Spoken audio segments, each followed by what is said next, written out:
Payg'ambarimiz sollallohu alayhi va sallam aytadilar: "Al-muslimu axul muslim." Musulmon musulmonning birodaridir. Qarang, al-muslim axul muslim deyaptilar. Birodar, akasi, ukasi deyaptilar. Birodar deganda biz yaqin aka ukani tushunmaymiz. Ba'zida o'rtoq deganda, jo'ra deganda tushunamiz. Yo'q, axu arab tilida akasi, ukasi degani. Musulmon musulmonning aka ukasi, ayollar opa singil hammasi musulmonlar.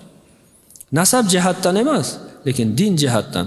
Alloh taolo nima dedi? Innamal mu'minuna ikhwa. Mu'minlar barchasi bir-biriga aka ukadirlar, birodardirlar dedi. Payg'ambar alayhissalom shunday deyaptilar. O'zingizni akangizdan, ukangizdan ba'zida bir aziyat yetsa, ha endi o'zimni akam deysiz, ukam deysiz, mayli deysiz, ko'z yumasiz. Nima uchun? Chunki sizni nasab birlashtiradi. Bir qorindan tushgan bitta ota-onaning farzandlari, otasi bir, onasi bir, bitta ota-onaning farzandlari bir uyda katta bo'lgan.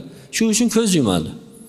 Alloh taolo aytayaptiki, mu'minlar bir-biriga aka-uka, birodardirlar. Ya'ni Alloh taoloning buyrug'i, Alloh taolo birodar qilgani nasabdagi birodarlikdan ham kuchli o'zi aslida.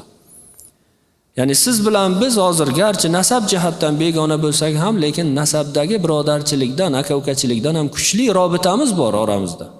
Alloh va Rasuli bizni birodar qilgan. Bir-birimizga yaxshilik qilmaymizmi?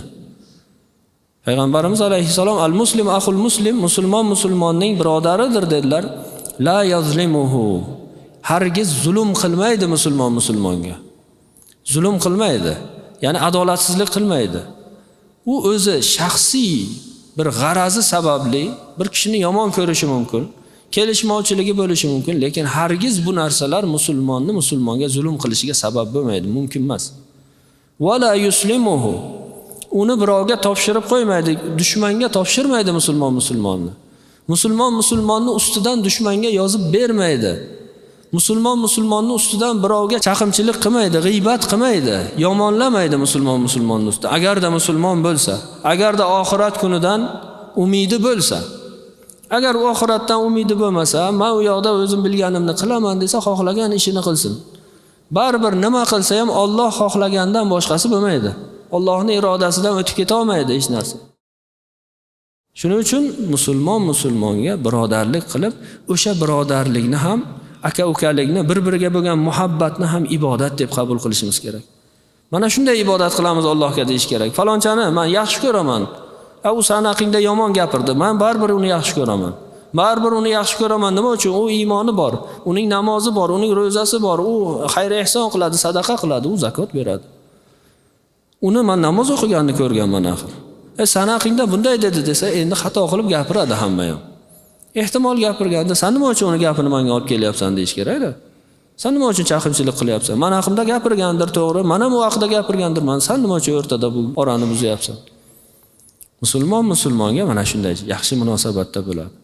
Bir kishi Hasan Basriyga kelib aytdi: "Ey Hasan, sizga falonchi yomon gap gapirdi. Qayerda o'tirib gapirdi?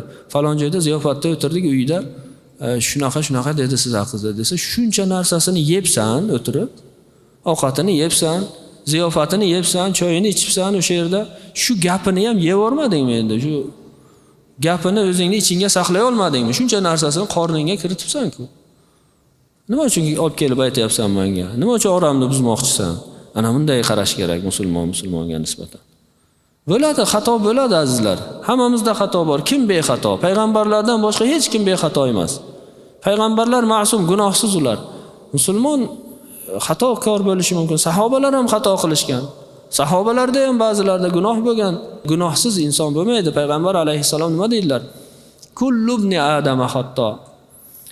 Odam farzandi hammasi xatokordir deydilar. Hammasi xato qiladi.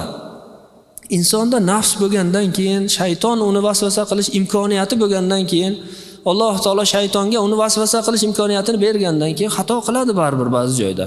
Gapirishida xato qilishi mumkin, nazarda xato qilishi mumkin, birovga nisbatan fikri xato bo'lishi mumkin. Ba'zida dangasalik qilib ibodatlarda nuqsonli qilib qo'yishi mumkin. Xato bo'ladi hammada ham. Lekin va khayrul xattoin at-tawwabun.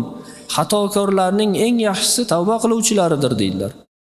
Bizga kimnidir bir zarari tekkandir, kimdir biz haqimizda yomon gapirgan bo'lishi mumkin. Uni eshitib qoldik, lekin o'shandan keyin istig'for aytgan bo'lsa-chi, o'shandan keyin tavba qilgan bo'lsa va Alloh taolo tavbasini qabul qilgan bo'lsa-chi. Biz uni bilmaymiz. Shoyat Allohga tavba qilgandir, Alloh tavbasini qabul qilgandir deb gunohidan o'tib qo'yaverish kerak, kechirish kerak, tamom. Alloh taolo bizni kechirsin. La yazlimuhu va la yuslimuhu.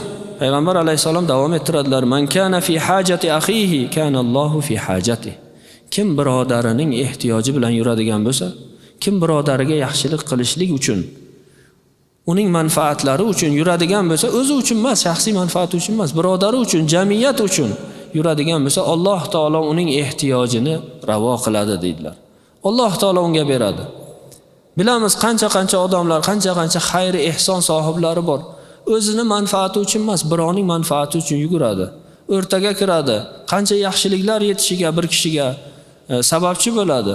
Mana shu odamlar Alloh taolo bularni, garchi ular yaxshilik qilgan odam unga minnatdorchilik bildirmasligi mumkin, lekin Alloh taolo tashlab qo'ymaydi.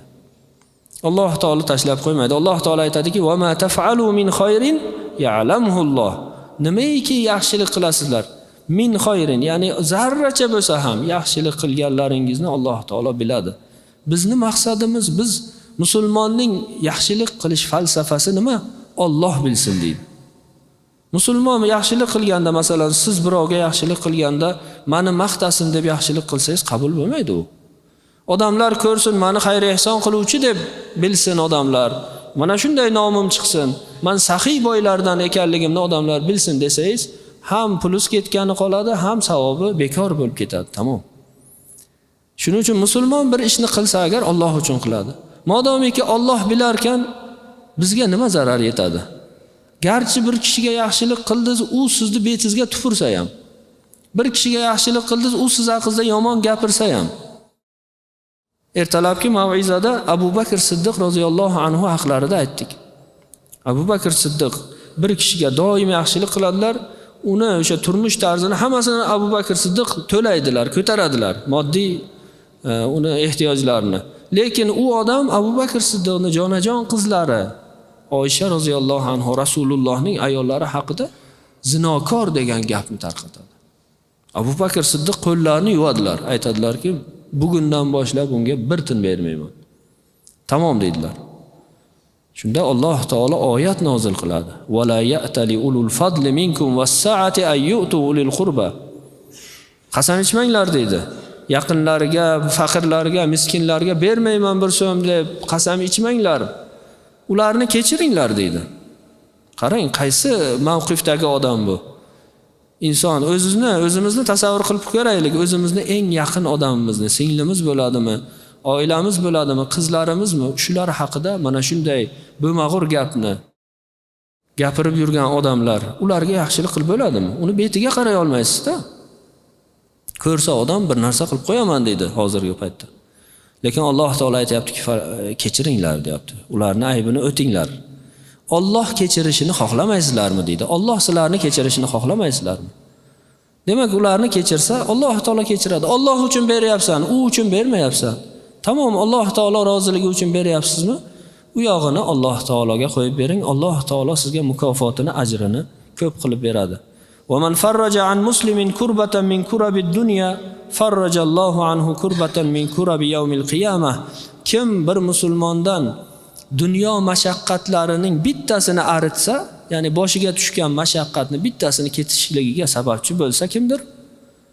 Alloh taolo deydilar, qiyomatdagi bitta katta mashaqqatni boshidan ko'taradi uni. Jahannamga tushish mashaqqati juda katta mashaqqat. Havzi Kavsardan masalan mahrum bo'lish mashaqqati, bu ham mashaqqat juda katta. Nomai a'mol masalan chap qo'ldan bersa juda katta musibat. Ana shu musibatlardan bittasini Alloh taolo aritadi, uning boshidan ketkizadi. Nima uchun? Dunyoda bir musulmon uchun qilgan bitta yaxshiligi, uni boshiga tushgan mashaqqatni, bir musibatni ketkizganligi uchun. Bu e'tiqodiy masalada bular. Bular hammasi e'tiqodga bog'liq masalalar. E'tiqodimiz shunday, aqidamiz shunday, biz iymonimiz shunday. Musulmonga yordam berish Alloh taoloning buyrug'i.